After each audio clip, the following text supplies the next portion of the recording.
Wah wah wah, benar-benar di luar dugaan. Ada peran Sintayong di Piala AFF U23. Loh kok bisa? Begini info mengejutkannya. Nah loh, belum juga bermain. Malaysia sudah kena mental untuk hadapi timnas Indonesia. Loh kok bisa? Yuk saksikan beritanya hingga selesai.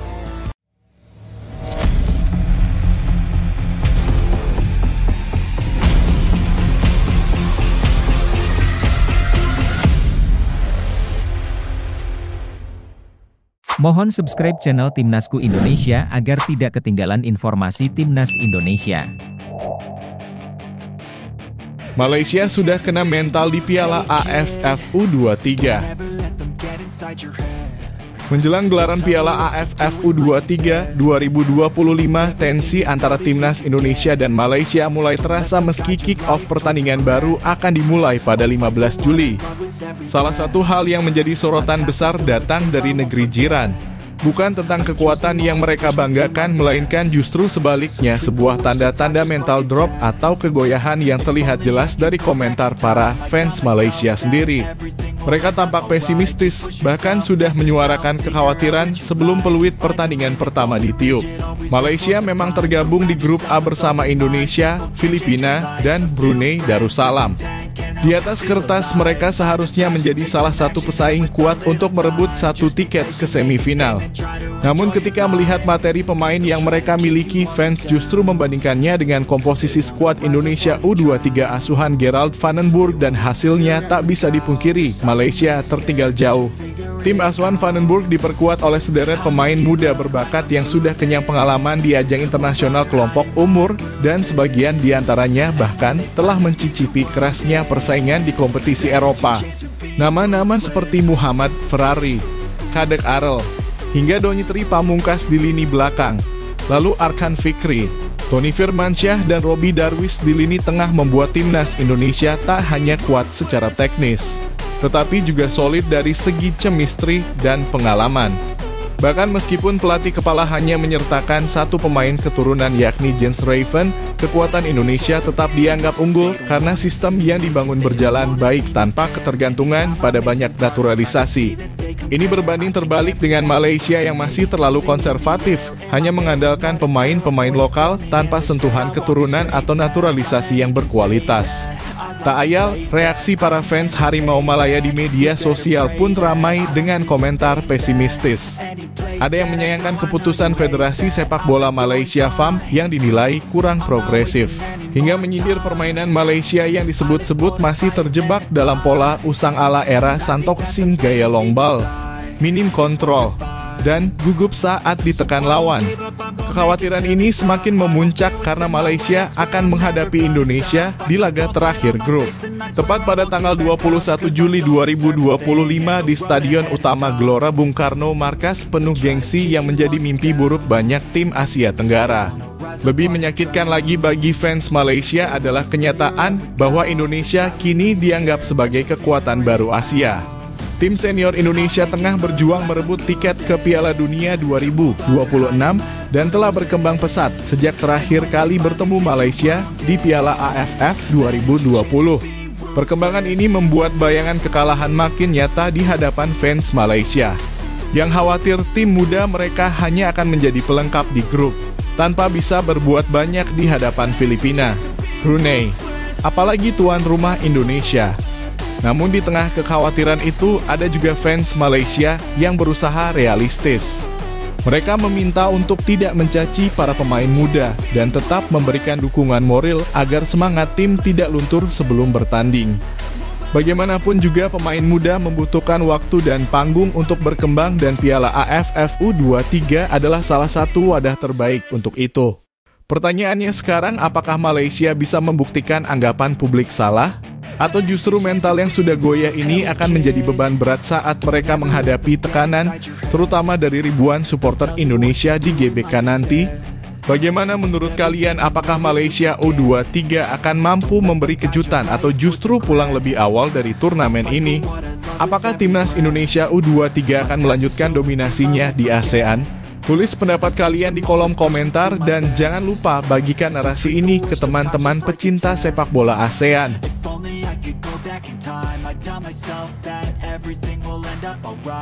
Ada peran Shin Tae-yong di Piala AFF U23.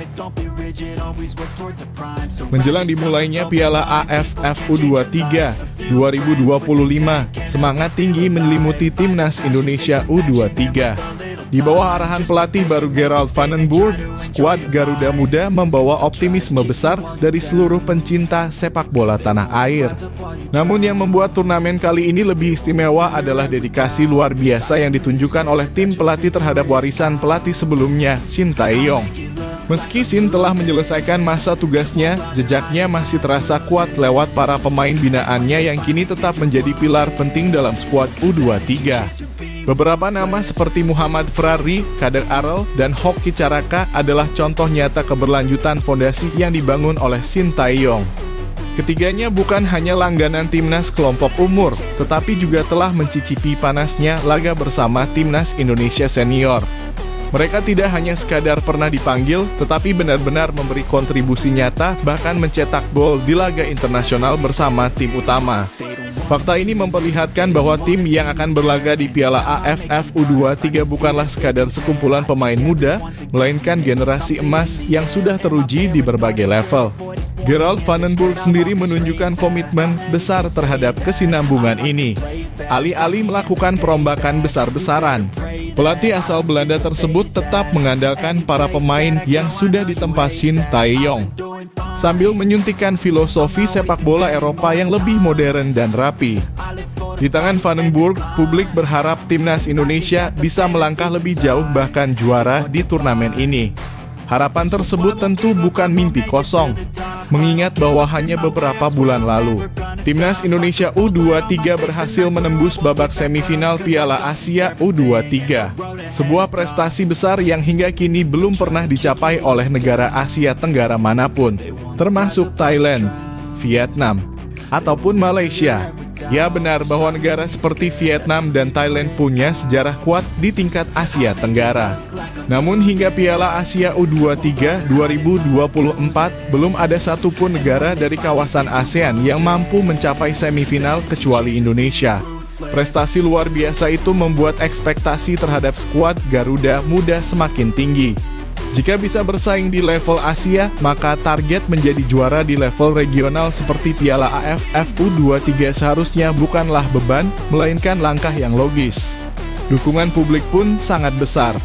Kehadiran pemain-pemain seperti Hoki Caraka, yang sudah mengoleksi 2 gol di ajang kualifikasi Piala Dunia 2026, atau Muhammad Ferrari yang mencetak 2 gol ke gawang Laos di Piala AFF 2024. Memperkuat keyakinan bahwa skuad ini bukan sekadar kumpulan bakat muda, mereka adalah para pejuang yang sudah teruji.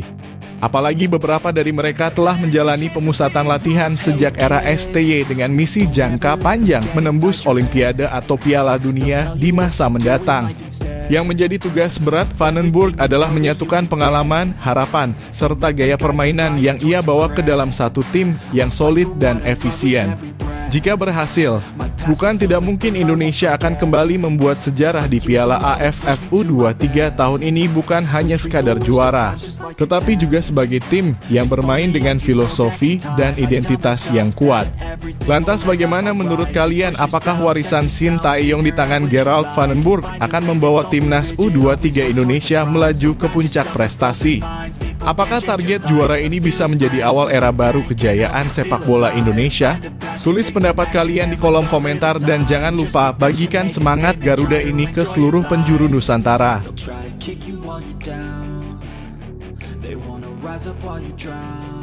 Nasib Erick Thohir tengah di ujung tanduk. Di tengah euforia dan tekanan yang mengiringi persiapan menuju Piala AFF U23 dan babak keempat kualifikasi Piala Dunia 2026, posisi Ketua Umum PSSI, Erick Thohir, mulai digoyang. Meskipun sebelumnya mendapat dukungan besar dari publik saat membawa Shin Tae-yong STY dan membangun struktur pembinaan usia dini, kini Erick harus menghadapi sorotan tajam atas keputusannya mengganti STY dengan Patrick Kluivert. Suara publik pun mulai mengeras. Banyak fans fanatik timnas Indonesia menyuarakan keinginan agar STY dikembalikan ke kursi pelatih kepala. Terutama melihat keberhasilan pelatih asal Korea Selatan itu dalam mengantarkan skuad Garuda Muda menembus semifinal Piala Asia U23, prestasi yang belum pernah diraih sebelumnya. Di sisi lain, Kluivert yang ditunjuk sebagai penerus STY belum mampu menunjukkan pencapaian yang meyakinkan. Dan babak keempat kualifikasi Piala Dunia 2026 kini menjadi titik penentuan nasibnya, bahkan bisa berdampak pada masa depan Erick Thohir di PSSI. Salah satu kritikus paling vokal adalah Andre Rosiade, penasihat tim Semen Padang FC, yang juga dikenal sebagai politisi Partai Gerindra. Dalam pernyataannya, Andre secara tegas meminta PSSI untuk memecat Kluivert jika gagal membawa timnas Indonesia lolos ke Piala Dunia. Menurutnya, hal tersebut adalah bentuk tanggung jawab dan konsistensi sebagaimana PSSI sebelumnya memutus kontrak Shin Tae-yong dengan dalih ingin meraih prestasi lebih tinggi. Kalau gagal di putaran keempat (tidak lolos Piala Dunia 2026, ya menurut saya Patrick Kluivert DKK harus dipecat. Itu konsekuensi, tegas Andre. Ia juga menambahkan bahwa keputusan mengganti STY seharusnya menjadi pilihan yang bisa dibuktikan hasilnya, bukan sekadar eksperimen. Buktikan kalau Pak Erick mengganti STY itu adalah pilihan yang benar, sindirnya tajam. Namun di tengah badai desakan dan tuntutan, ada satu celah yang bisa meredakan ketegangan: gelar juara di Piala AFF U23. Target ini dianggap realistis, bahkan sangat mungkin dicapai. Pasalnya, banyak pilar di skuad U23 saat ini adalah pemain-pemain yang sebelumnya sudah dibentuk oleh Shin Tae-yong dan memiliki pengalaman di turnamen besar. Jika pelatih baru Gerald Vandenburg mampu memanfaatkan momentum dan mewarisi fondasi yang ditinggalkan STY, maka harapan publik untuk melihat trofi kembali ke Indonesia bukanlah mimpi kosong. Keberhasilan di Piala AFF U23 bukan hanya akan menjadi pelipur lara bagi publik pencinta sepak bola tanah air, tetapi juga dapat menjadi perisai politik bagi Erick Thohir. Gelar juara ini akan menunjukkan bahwa regenerasi pelatih tidak sia-sia dan bahwa PSSI masih berada di jalur yang benar dalam pembangunan sepak bola nasional. Namun jika timnas Indonesia gagal, tekanan publik akan semakin tak terbendung. Tidak hanya Patrick Kluivert yang akan diminta mundur, tetapi juga Erick Thohir bisa saja diminta untuk bertanggung jawab secara penuh atas kebijakan strategis yang ia ambil. Isu pemaksulan Erick sebagai ketua umum PSSI bukan lagi isapan jempol, terutama jika target utama lolos ke Piala Dunia 2026 berakhir dengan kegagalan. Meski demikian, Erick Thohir tetap menunjukkan komitmennya terhadap pembinaan usia dini. Ia menegaskan bahwa keberhasilan sepak bola nasional tidak hanya ditentukan oleh naturalisasi, tetapi juga dari hasil kompetisi dan pelatihan pemain muda dari bawah. Bahkan dukungan terhadap turnamen kelompok umur seperti U8 hingga U12 terus ia dorong demi memastikan regenerasi berjalan maksimal. Kini publik menanti dengan napas tertahan. Apakah timnas Indonesia akan membuktikan diri di Piala AFF U23 dan meredam krisis kepercayaan yang mengancam pucuk pimpinan PSSI? Ataukah hasil buruk akan memicu perubahan besar-besaran? Silakan tulis pendapatmu di kolom komentar. Apakah kamu masih percaya dengan Erick Thohir dan Patrick Kluivert? Atau seharusnya Shin Tae-yong dikembalikan demi masa depan timnas Indonesia?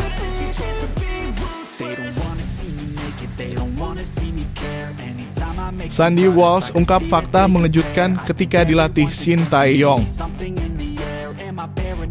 Di tengah guncangan besar yang sedang menerpa dunia sepak bola nasional, di mana satu persatu petinggi sepak bola mulai tersandung skandal dan kebusukan internal mulai terbongkar, publik dikejutkan oleh pernyataan tulus dan mengejutkan dari pemain naturalisasi timnas Indonesia, Sandy Walsh.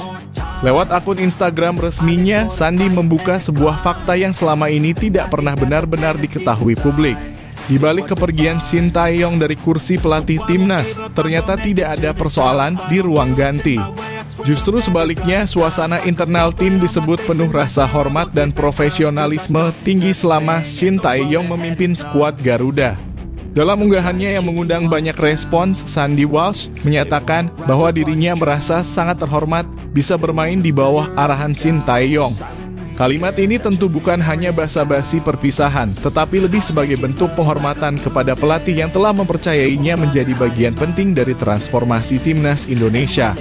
Saya merasa terhormat telah bermain untuk Anda dan sangat berterima kasih atas dedikasi yang Anda tunjukkan kepada timnas Indonesia, tulis Sandi. Memberikan sinyal bahwa tak ada permasalahan internal sebagaimana isu-isu liar yang sempat beredar pasca hengkangnya pelatih asal Korea Selatan tersebut. Fakta yang disampaikan oleh Sandy Walsh ini seolah menjadi tamparan keras bagi pihak-pihak yang sebelumnya mencoba menggiring opini bahwa Shin Tae-yong kehilangan kendali atas ruang ganti atau tidak harmonis dengan pemain. Justru dari pengakuan langsung pemain, suasana tim berada dalam kendali yang sehat dan profesional. Ini memperkuat dugaan bahwa keputusan untuk melepaskan Shin Tae-yong bukanlah murni karena alasan teknis atau performa, melainkan karena tekanan dari pihak-pihak yang kini perlahan mulai terkuak sisi gelapnya. Performa timnas Indonesia di bawah kepemimpinan Shin Tae-yong juga tak bisa dipungkiri sebagai salah satu era terbaik dalam sejarah modern sepak bola tanah air. Dalam waktu relatif singkat, ia mampu membawa timnas naik dari peringkat FIFA 173 ke posisi 127, sebuah lompatan signifikan yang tak pernah diraih oleh pelatih sebelumnya. Ia juga mencetak sejarah besar dengan membawa timnas lolos ke babak 16 besar Piala Asia 2023 dan melangkah ke putaran ketiga kualifikasi Piala Dunia 2026. Capaian ini jelas menunjukkan kapasitas dan dedikasinya yang luar biasa. Namun ironisnya, saat timnas tengah menunjukkan tren positif dan perlahan membentuk identitas permainan yang kuat, justru keputusan mencopot Shin Tae-yong menjadi kenyataan pahit yang harus ditelan publik. Dan bersamaan dengan kepergian sang pelatih, satu persatu petinggi sepak bola mulai terseret dalam kasus dan skandal. Seakan membuka tirai, publik kini bisa melihat bahwa mungkin justru ada upaya sistematis untuk menyingkirkan figur profesional yang dianggap tidak sejalan dengan kepentingan kelompok tertentu. Pernyataan Sandy Walsh menjadi salah satu suara kebenaran dari dalam tim yang selama ini tertutup rapat dari publik. Ia membuktikan bahwa pemain-pemain timnas Indonesia tidak punya masalah dengan Shin Tae-yong. Justru mereka menaruh hormat dan kekaguman terhadap dedikasi yang ditunjukkan oleh pelatih tersebut. Suara seperti ini tentu sangat berarti, terutama ketika narasi yang dibangun di luar mencoba menyalahkan Shin Tae-yong sebagai biang keladi berbagai masalah. Kini publik bertanya-tanya, apakah benar keputusan mencopot Shin Tae-yong adalah murni demi kebaikan sepak bola nasional? Atau justru karena ada pihak-pihak yang merasa posisinya terancam oleh integritas tinggi sang pelatih? Pertanyaan ini menjadi relevan mengingat makin banyaknya aktor-aktor penting dalam dunia sepak bola Indonesia yang mulai terjerat kasus dan dibuka aibnya satu persatu. Bagaimana menurut kalian? Apakah keputusan melepas Shin Tae-yong benar-benar tepat? Atau justru ini bukti nyata bahwa kita telah kehilangan sosok pelatih yang sebenarnya masih sangat dibutuhkan oleh timnas? Tulis pendapat kalian di kolom komentar dan mari berdiskusi dengan bijak.